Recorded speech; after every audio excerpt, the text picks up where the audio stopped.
All right, hi. We are here today to do a review of the MDA-315 Eastman Mandola. Got this in the mail just a few days ago. I'm really impressed with it. It's really a great instrument. For those of you who don't know what a mandola is, it looks just like a mandolin, doesn't it? Well, looks can be deceiving. It's a little bit bigger than a mandolin. Here's a mandolin. Here's the mandola. See, it's just slightly bigger, and it's tuned about a fifth lower. Well, I shouldn't say about, it's tuned a fifth lower than the mandolin. Technically, it's a fourth lower, but it's okay to say a fifth. But yeah, you can see that the size is different there. So this is more of a soprano voice, where this is an alto voice. It's got the maple back and sides, and it's got the spruce top. And it's a pretty impressive instrument. I've really been enjoying playing it. It's got a really great sound to it. I think for the money, you can't go wrong with an instrument like this. So the fingerings remain the same as if you're playing the mandolin. It's just that it'll be in a different key. If you're playing in the key of A in the mandolin, you play the exact same fingerings on the mandola, you'd be in the key of D. So there is that. It takes a little bit of getting used to, but it does have a nice little sound to it. So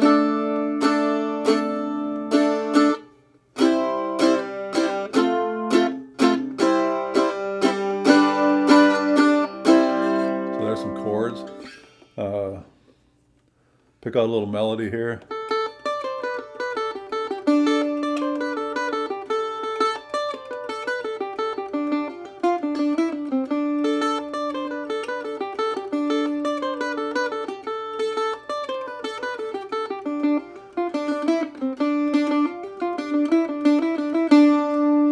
So yeah, there's that. These are really great for Celtic music, which I'm really into Celtic music. I really love Celtic music, so it's got a great vibe for that. And then playing the keys of A and D on the mandolin are the most common keys for like fiddle tunes. Also the key of G.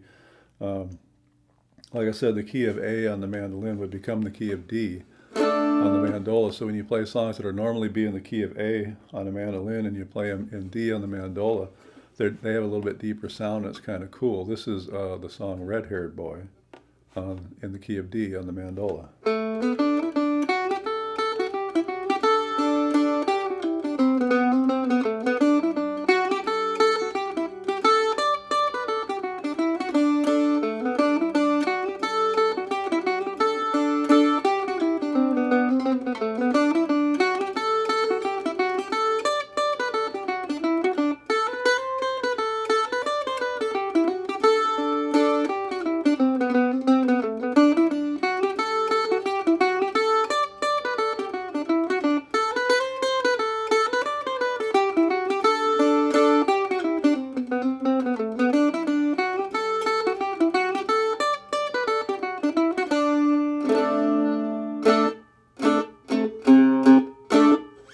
So the lowest note on here is C, and then you've got G, C, G, D, and A. So the mandola is to the mandolin what the viola would be to the violin. You have the violin family and the mandolin family. So this is the second voice in the mandolin family. You also have a fifth lower than the mandola is the octave mandolin, and then an octave lower than the mandola is the mandocello. So you have the mandolin, mandola, octave mandolin, mandocello, and there is also a mando bass also. So there used to be like entire mandolin orchestras in the early 20th century, was just all different kinds of mandolins, and be an orchestra of, sometimes as much as 20 or 30 people all playing different kinds of mandolins. It was a pretty cool thing.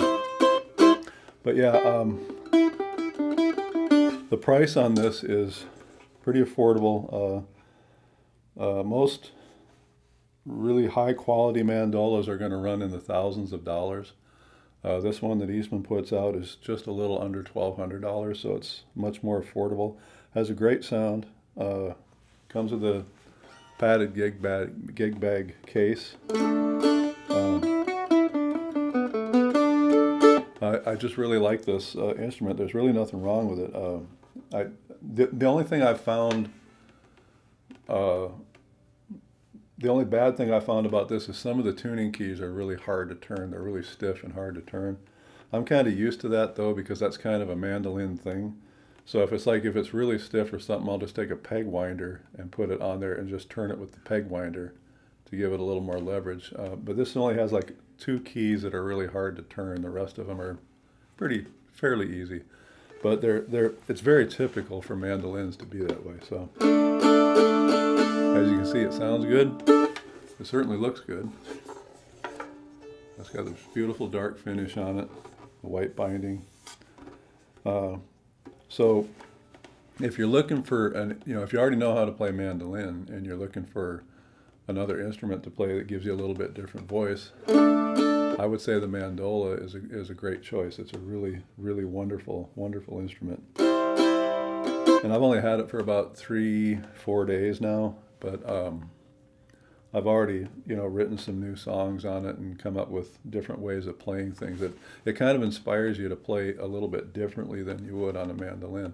They're not the same instrument. I mean, the fingerings are the same. They look a lot the same, but there's songs that sound great on the mandolin that won't sound so good on the mandola, and vice versa. There's stuff that really sounds good on the mandola, and you try to do it in the mandolin, and it doesn't sound as good. So it's got its own unique voice. It's not just a bigger version of a mandolin. So if you want to pick up one of these, I would suggest you do it, because it's a really great instrument. It's the Eastman MDA-315 Mandola. They also have a 315E that has like a sunburst finish and electronics in it. I opted for the one without electronics. But it's just got that nice, rich sound. But yeah, this is a great instrument. It's the mandola. And I hope you like this review, and I hope if you feel inspired to pick one of these up, it'll definitely be a very inspiring instrument for you, and it'll inspire you to do new things. Thank you very much.